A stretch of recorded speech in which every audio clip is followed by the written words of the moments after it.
느헤미야 6장 1절부터 14절까지 저와 성도님들 한 절씩 번갈아 가며 읽겠습니다. 산발락과 도비아와 아라비아 사람 게셈과 그 나머지 우리의 원수들이 내가 성벽을 건축하여 허물어진 틈을 남기지 아니하였다 함을 들었는데 그때는 내가 아직 성문에 문짝을 달지 못한 때였더라. 산발락과 게셈이 내게 사람을 보내어 이르기를 오라 우리가 어느 평지 한 촌에서 서로 만나자 하니 실상은 나를 해하고자 함이었더라.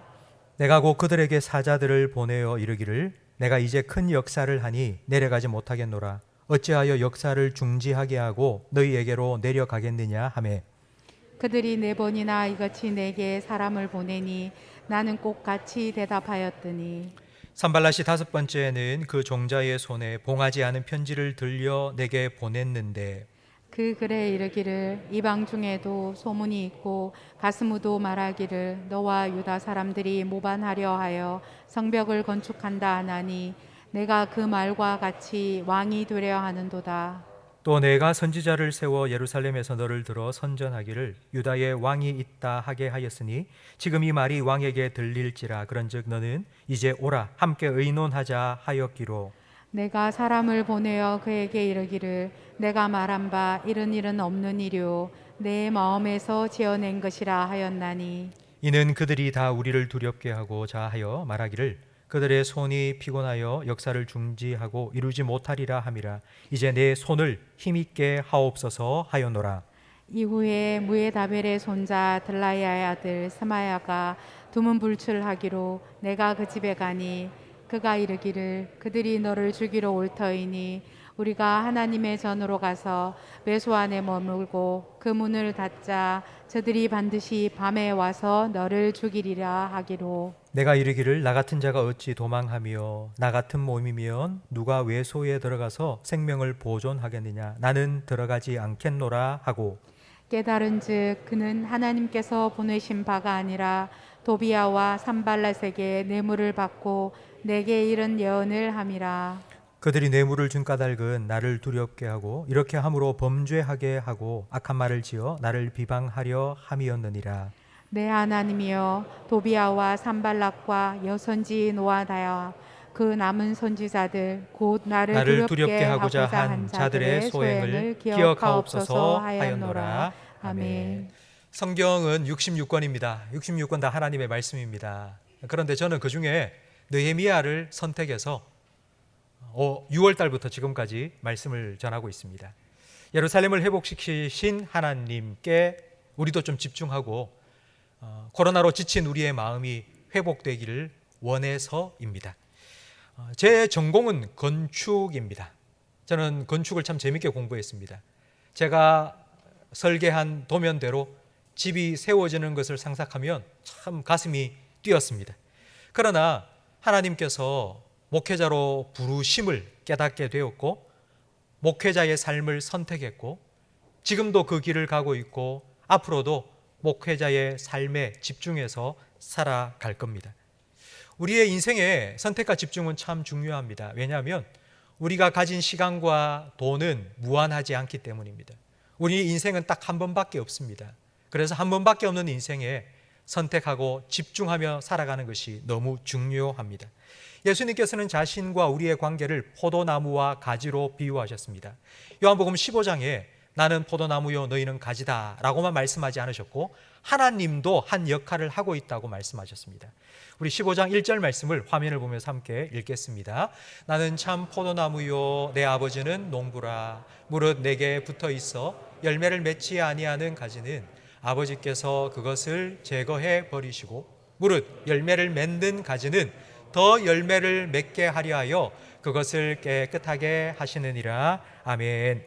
가지치기를 하지 않으면 가지만 무성해집니다. 가지치기를 해야지 열매가 풍성해집니다. 하나님께서는 우리의 삶의 열매가 풍성하기를 원하셔서 가지치기를 하십니다. 하나님께서 보시기에 이건 잘라내야 되겠다. 하나님 보시기에 이거는 놔둬야 되겠다. 선택하시고 나머지는 잘라내십니다. 그 이유는 우리의 삶의 열매가 풍성히 맺혀지기를 원하시기 때문입니다. 하나님께서 우리의 삶에 가지치기를 하시는 도구가 있습니다. 그건 바로 좌우에 날선 하나님의 말씀의 검입니다. 좌우에 날선 검 같은 오늘 말씀을 통하여 우리의 삶에 무엇을 잘라내고 무엇을 선택해야 되고 어디에 집중해야 되는지 깨닫게 되는 은혜가 있기를 주님의 이름으로 축원합니다. 느헤미야는 성벽 공사를 마무리하게 되었습니다. 이제 성문만 달면 공사가 끝납니다. 느헤미야 입장에서는 끝까지 아무 일 없이 잘 마쳤으면 좋겠다, 이런 마음이 아마 간절했을 것입니다. 그때에 공사를 계속하여 방해했던 산발랏이 좀 만나자, 오노 평지에 와라, 나하고 평화 회담을 하자라고 제안을 했습니다. 이 제안은 느헤미야가 쉽게 거절하지 못할 제안입니다. 늘 방해해왔던 산발랏이 이제 공사를 끝나고 나도 계속 공격할 텐데, 그런데 공사 끝나고 평화가 임한다면 이것보다 더 좋은 일이 어디 있겠습니까? 야, 오노의 손을 잡아야 되겠다 생각을 했을 겁니다. 그러나 느헤미야는 평화회담 뒤에 감추어져 있는 사악한 관계를 깨달았습니다. 오노 평지는 예루살렘에서부터 30km나 떨어져 있습니다. 예루살렘에서 가려 그러면 최소한 한 3, 4일 정도 걸립니다. 그러면 공사를 중단해야 됩니다. 느헤미야는 오노 평지로 나오라고 제안한 건 나를 유인해서 밖으로 끌어내 나를 죽이려는 거구나라는 것을 깨달았습니다. 그리고 3절에 대답을 줍니다. 3절에 보니 이렇게 말합니다. 내가 곧 그들에게 사자들을 보내어 이르기를 내가 이제 큰 역사를 하니 내려가지 못하겠노라. 어찌하여 역사를 중지하게 하고 너희에게로 내려가겠느냐. 이런 뜻입니다. 내가 있어야 할 곳은 여기다. 하나님께서 나한테 맡기신 일, 내가 여기서 해야 된다. 나는 거기 갈 수 없어. 네가 오라고 해도 나는 거기 안 갈 거야. 내가 있어야 될 곳은 여기고 내가 할 일이 여기에 있어. 성도 여러분, 하나님께서 보내신 곳에서 하나님 맡기신 일을 한다. 우리는 그걸 사명이라고 부릅니다. 사명을 방해하는 일들은 나쁜 일이 아닙니다. 나쁜 일은 유혹이 될 수 없습니다. 낚시를 해보셨습니까? 낚시를 할 때 물고기 잡기 위해서 미끼를 답니다. 근데 그 미끼는 물고기가 아주 좋아하는 먹이입니다. 물고기가 싫어하는 것을 미끼로 삼으면 물지 않습니다. 느헤미야는 평화회담을 제안받았습니다. 얼마나 좋은 미끼입니까? 그러나 그 안에 낚시 바늘이 감추어져 있습니다. 물면 죽습니다. 느헤미야는 그 미끼를 물지 않았습니다. 왜냐하면 그가 해야 될 일이 있기 때문에, 사명에 집중했기 때문입니다. 여러분, 3절 말씀을 우리 다시 한번 읽어보겠습니다. 내가 곧 그들에게 사자들을 보내어 이르기를 내가 이제 큰 역사를 하니 내려가지 못하겠노라. 어찌하여 역사를 중지하게 하고 너희에게로 내려가겠느냐 하며, 지금 내가 해야 될 일, 하나님이 나를 보내신 일, 내게 맡기신 사명, 난 여기서 성벽 공사를 마무리하는 거야. 그러니 난 갈 수 없다는 겁니다. 여러분, 하나님께서 여러분에게 맡겨주신 사명은 무엇입니까? 저는 여러분의 직업을 묻는 것이 아닙니다. 여러분에게 맡겨주신 하나님의 사명, 하나님께서 여러분을 보내신 곳, 그곳에서 하라고 맡기신 사명이 무엇입니까? 느헤미야의 직업은 술 맡은 관원이었습니다. 그의 직업은 공무원이었습니다. 직업은 공무원이었습니다. 그에게 하나님께서는 사명을 맡기셨습니다. 허물어진 예루살렘을 다시 회복하라는 사명입니다. 사명을 우리가 흔히 하는 말로 바꾸면 비전, 꿈, 인생의 목적입니다. 느헤미야가 성벽을 완성하고 평화회담까지 성사시켰다면 그야말로 금상첨화였겠죠. 그러나 느헤미야는 하나님께서 내게 맡기신 사명, 성벽 완성하는 거, 이게 최우선이고 나 이기에 집중하겠다고 그 일을 집중했습니다. 예수님께서도 사명에 집중하셨습니다. 예수님께서도 그 일, 하나님께서 맡기신 그 사명에 집중했습니다. 요한복음 17장 4절 말씀을 함께 읽어보겠습니다. 아버지께서 내게 하라고 주신 일을 내가 이루어 아버지를 이 세상에서 영화롭게 하였사오니 아멘. 예수님께서 이 땅에서 하실 일들이 참 많았습니다. 수없이 많은 일들이 있었습니다. 그런데 그 수많은 일들 중에 예수님께서 이루신 일은 하나님께서 하라고 주신 일입니다.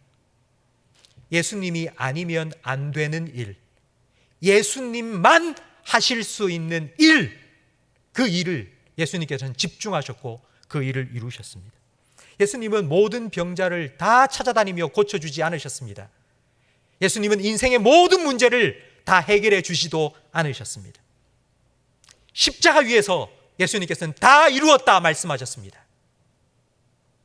하나님께서 맡기신 일, 예수님이 아니면 절대로 할 수 없는 일, 구원의 사명을 십자가 위에서 예수님은 담당하셨습니다.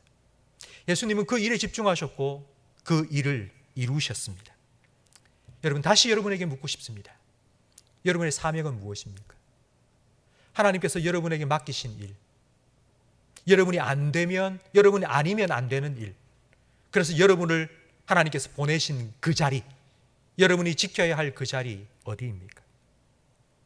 예수님처럼 생명이 끝나는 그 순간에 하나님 다 이루었습니다. 하나님이 내게 주신 일, 내게 하라고 맡기신 그 일, 내가 다 이루었습니다 라고 하나님 앞에 고백할 수 있는 그 일, 그 사명이 여러분에게는 무엇입니까?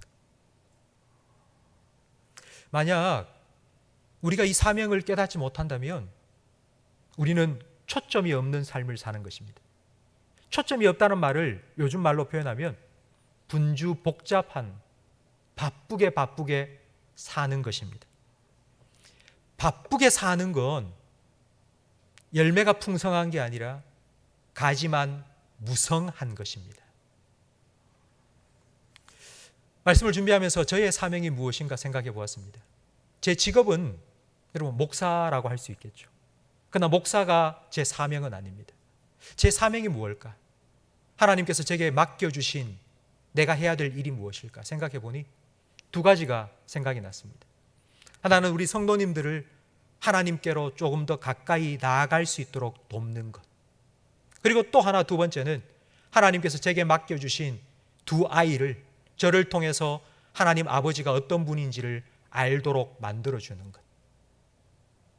이것은 제가 평생 하나님 앞에서 해 나가야 될 사명입니다. 평생 제가 이 사명을 감당하며 살아야 된다 생각하니 참 어깨가 무겁습니다.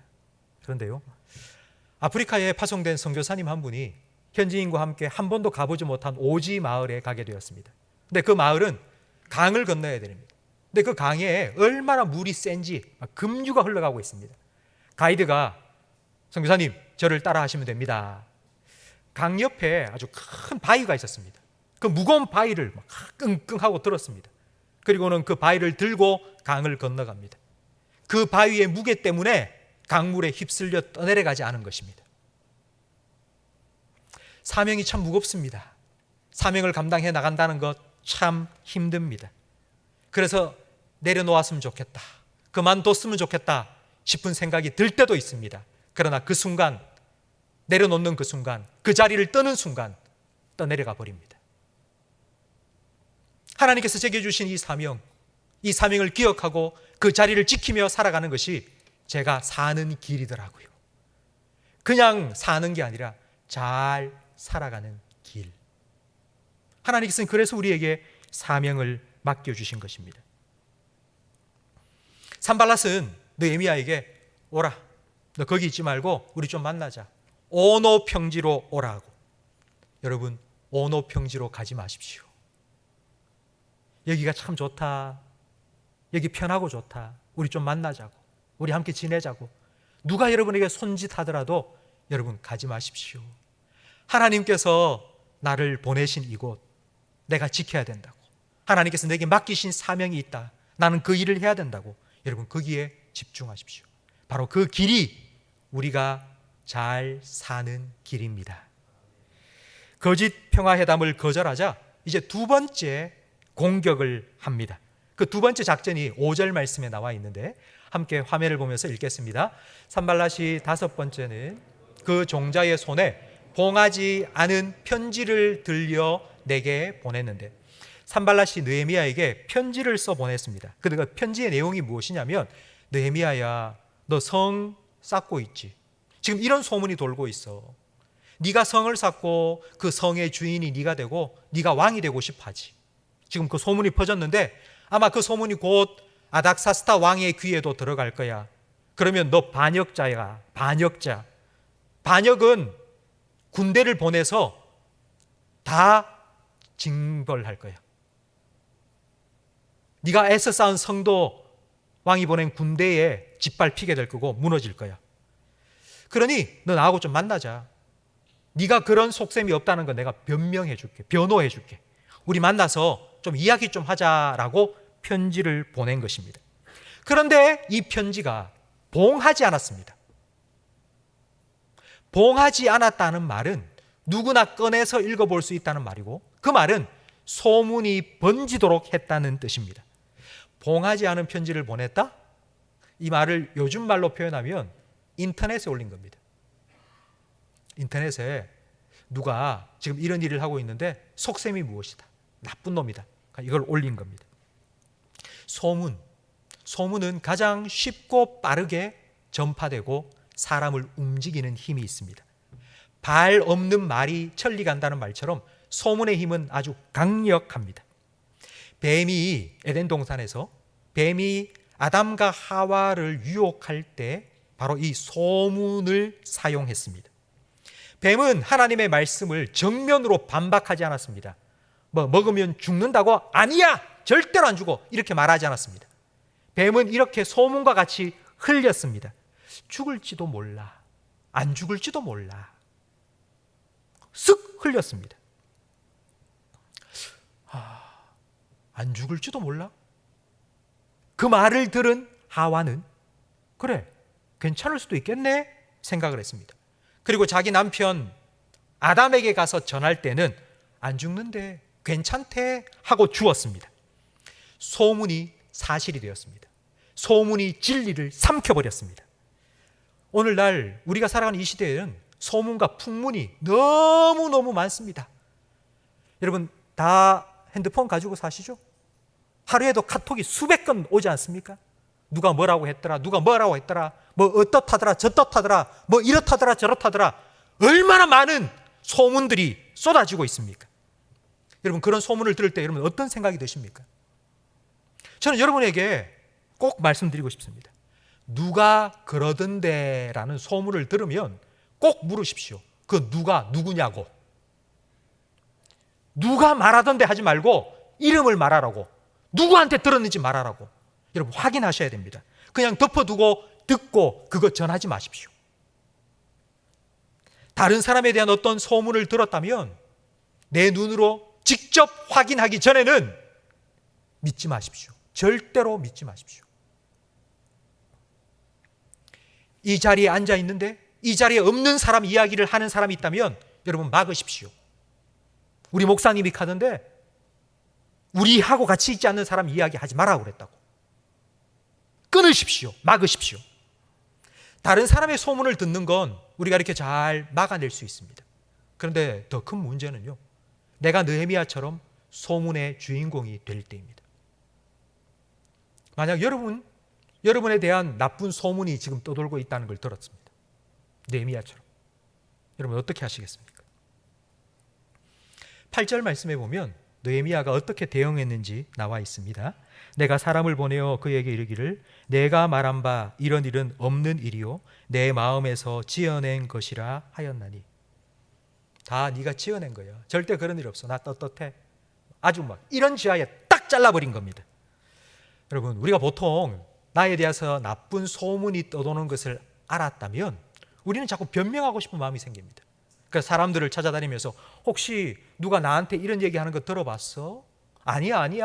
여러분 이렇게 자꾸 변명하잖아요. 그건 내가 내 입으로 나에 대한 소문을 다른 사람에게 퍼뜨리고 다니는 것밖에 되지 않습니다. 그럴 필요가 없습니다. 느헤미야는 하나님께 맡기고 기도했습니다.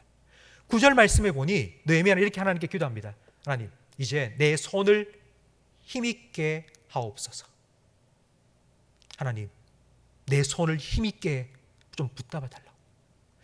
저는 이 기도를 들으면서 읽으면서 느헤미야의 마음이 느껴졌습니다. 지금 힘이 빠진 겁니다. 느헤미야도 사람입니다. 정말 이렇게 열심히 일하고 있는데 나쁜 소문이 막 돌고 있으니 얼마나 맥 빠지겠습니까? 힘이 기운이 쭉 빠진 겁니다. 정말 이게 왕의 귀에 들어가서 내 반역자가 되면 어떻게 하지? 우리가 열심히 쌓아놓은 성 다 무너지는 거 아니야? 걱정도 되고 두려움도 밀려왔을 것입니다. 그래서 느헤미야는 하나님께 나아갔습니다. 그리고 하나님께 기도합니다. 하나님, 내 손을 힘있게 해주십시오. 네, 지금 힘 빠집니다. 그러니 내 손 좀 붙잡아 주십시오. 나 흔들리지 않게 해주십시오. 나를 꼭 붙들어 주십시오. 하나님께 기도했습니다. 성도 여러분, 위기 앞에서 기도하고 있는 느헤미야를 본 백성들의 모습은, 백성들은 과연 어떤 생각을 했을까요? 지금 큰 위기가 찾아왔습니다.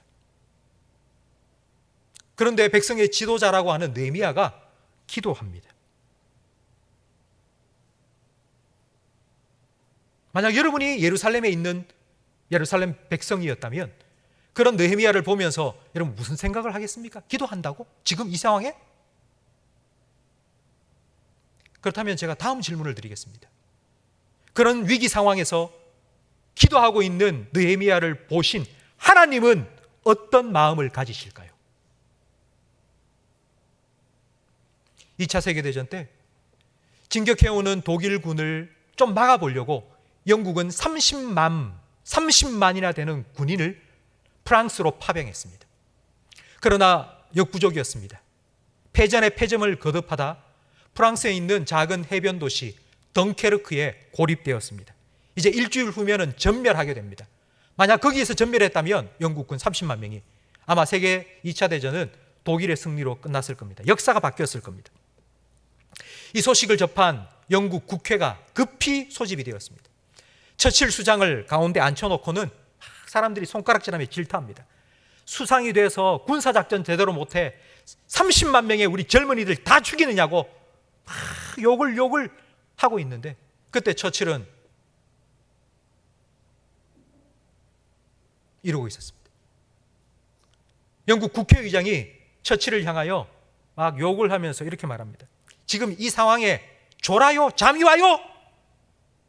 그때 처칠이 눈을 뜨고 그 자리에서 일어나서 이렇게 말했습니다. 저는 졸지 않았습니다.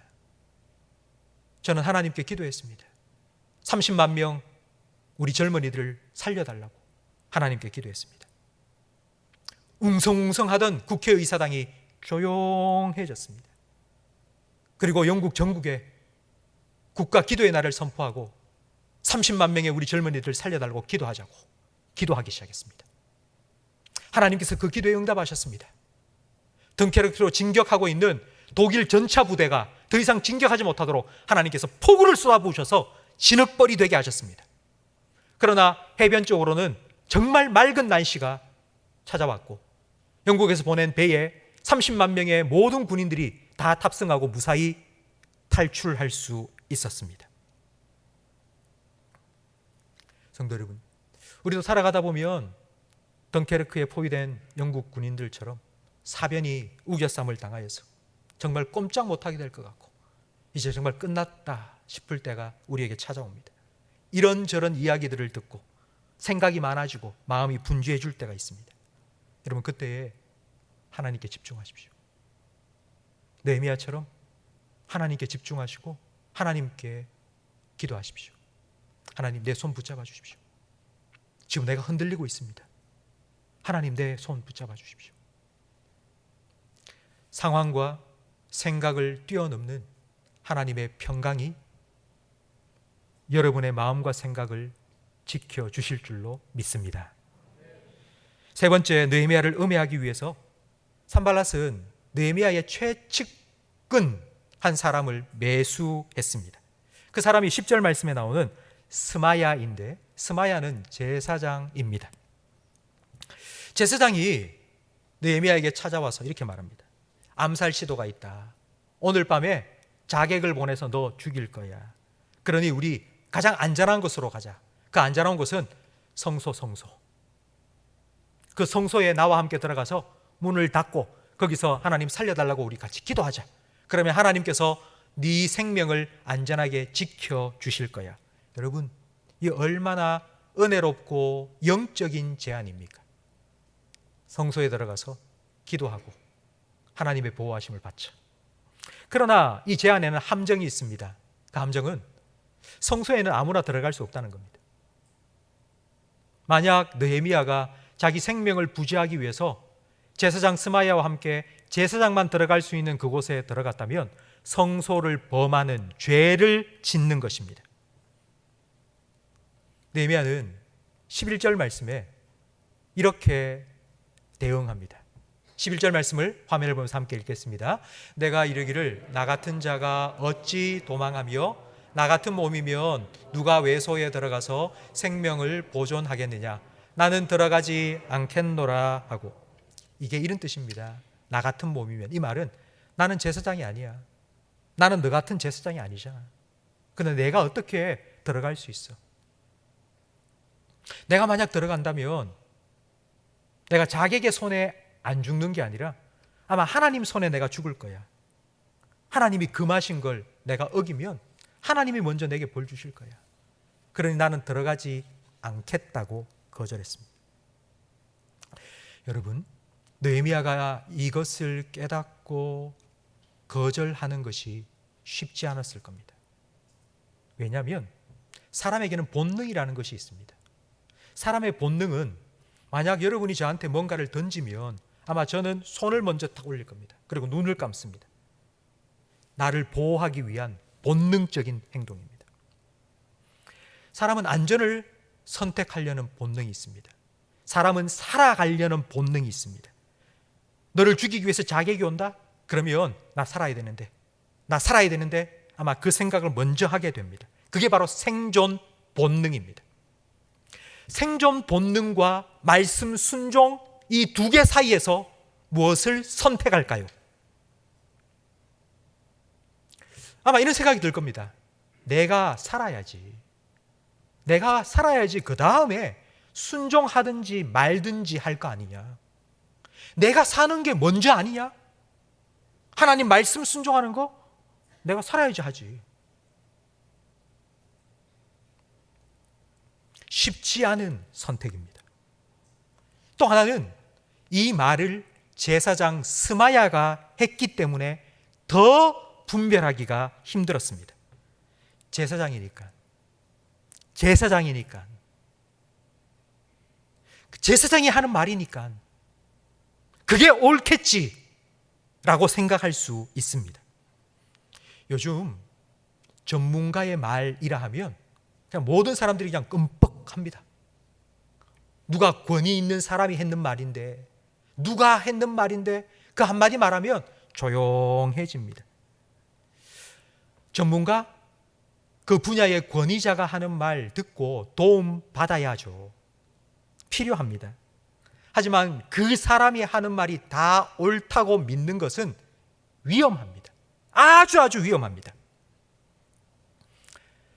프랑스의 유명한 물리학자인 에티엔 클랭이라는 사람이 있습니다. 이 사람이 지난 8월 1일 자기 SNS에 사진 하나를 올렸습니다. 그 사진을 제가 보여드릴 텐데요. 이 사진을 딱 올리고는 이렇게 밑에 설명을 했습니다. 미국에서 쏘아보낸 항공 웹 망원경이 찍은 지구로부터 4.2 광년 떨어져 있는, 그러니까 지구에서 가장 가까운 별입니다. 프록시마 켄타우리의 사진이라고 올린 겁니다. 그러니까 사람들이 이 사진을 막 퍼다 날랐습니다. 와, 정말 아름답다. 막 퍼다 날랐습니다. 그리고 1시간 후에 에티엔 클렌 박사가 바로 요 밑에 글에 다시 이런 글을 올렸습니다. 사실 제가 올린 이 별 사진은 별이 아니고 집에서 먹던 소세지 사진입니다. 소세지 딱 잘라가지고 찍은 사진이라는 겁니다. 제가 여러분을 속여서 죄송합니다. 하지만 제가 이걸 올린 이유는 제가 하는 말이라고 다 맞지 않다는 걸 여러분에게 깨닫게 하기 위해서입니다. 유명한 사람, 전문가, 그 사람들이 하는 말이 다 옳다고 그렇게 덮어두고 믿지 말라고, 그걸 올린 겁니다. 느헤미야는 제사장의 말을 들었습니다. 우리는 제사장의 말 진짜 하나님 말씀처럼 들어야지, 그렇게 생각하지 않습니까? 그러나 느헤미야는 그 제사장의 말을 하나님의 말씀으로 분별했습니다. 하나님의 말씀으로 분별했습니다. 저는 설교를 준비하면서 여러분에게 사실 제가 이 말을 해야 될까 말아야 될까 참 많이 망설였습니다. 목사가 하는 말 다 믿지 말라고. 목사가 하는 말 틀릴 수 있습니다. 목사도 실수할 수 있고요. 목사도 모르는 거 많이 있습니다. 그래서 저는 여러분들이 베레아의 성도들처럼 되었으면 좋겠습니다.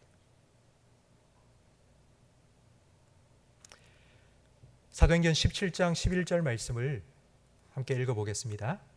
베레아에 있는 사람들은 데살로니가에 있는 사람들보다 더 너그러워서 간절한 마음으로 말씀을 받고 이것이 그러한가 하여 날마다 성경을 상고함으로. 바울이 베레아에서 복음을 전했습니다.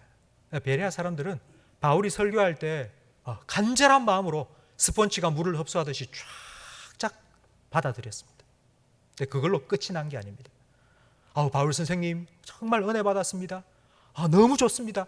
그리고 끝난 게 아니라, 그리고 난 다음 날마다 월요일이 되고 화요일이 되고 수요일이 되고 그 말씀을 가지고, 그 말씀이 바울 선생이 전해준 이 말씀이 진짜인가 아닌가 확인하기 시작한 겁니다. 이게 나한테도 적용이 되는 말씀인가? 이게 내 삶에도 그대로 이루어지는 말씀인가? 그 말씀을 붙잡고 그 말씀을 묵상하고 그 말씀을 적용하며 살아간 겁니다. 그렇게 살아갈 때에 그 말씀이 우리에게 능력이 되고 분별력이 됩니다. 여러분, 분별력은 유혹인지 아닌지를 깨닫게 하는 능력입니다. 요 뒤에 낚싯바늘이 탁 들어있는 거 아닌가? 그걸 깨닫게 해주는 것이 분별력입니다. 진리 같은데 이게 거짓이라는 걸 깨닫게 해주는 것이 분별력입니다. 분별력이 있어야지만이 우리는 선택할 수 있습니다. 좋은 선택, 바른 선택, 옳은 선택. 옳은 선택을 해야지만이 가지만 무성한 삶이 아니라 열매가 풍성한 삶을 하나님 앞에서 살아갈 수 있습니다. 성도 여러분, 느헤미야는 하나님께서 맡겨주신 사명에 집중했습니다. 사람들이 이런저런 소문을 막 퍼뜨릴 때에 사람들에게 찾아가서 붙잡고 하소연한 것이 아니라 하나님께 집중하고 하나님께 토해놓으며 기도했습니다. 우리 성소에 가서 숨자 살 길을 제사장이 말해 주었지만 하나님 말씀에 노라고 했으니 나 하지 않겠다고 하나님 말씀에 순종하기로 집중했습니다.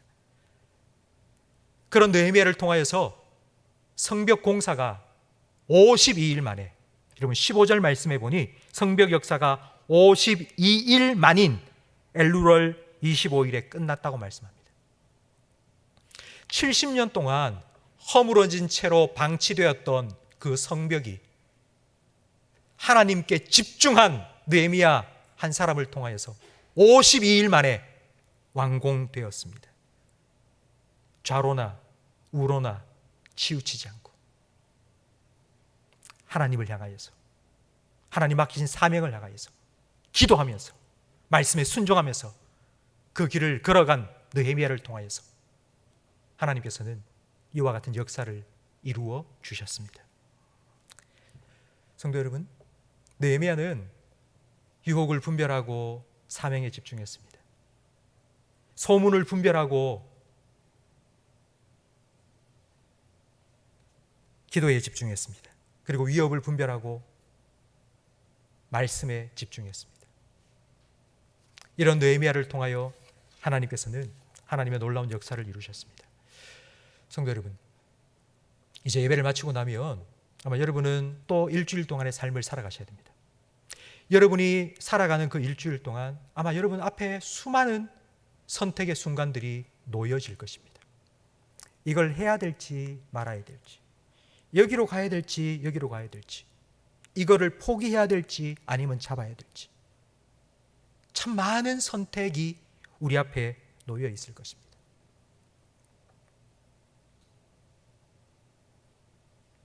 잘 모르겠다, 어떻게 해야 될지 잘 모르겠다 싶을 때 여러분 오늘 말씀을 기억하십시오.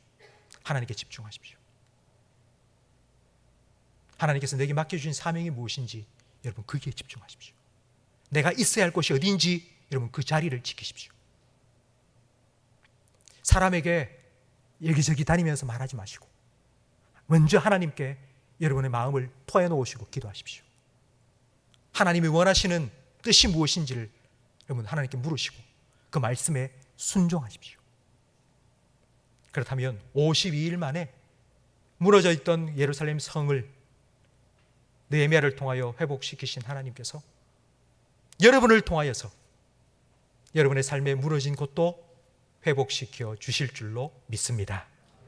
그 하나님 바라보시고 하나님께 집중하시고 그 하나님의 역사하심이 여러분의 삶에 나타나는 것을 보며 하나님께 더 큰 감사와 영광을 올려드리는 한 주간의 삶이 되기를 주님의 이름으로 축원합니다.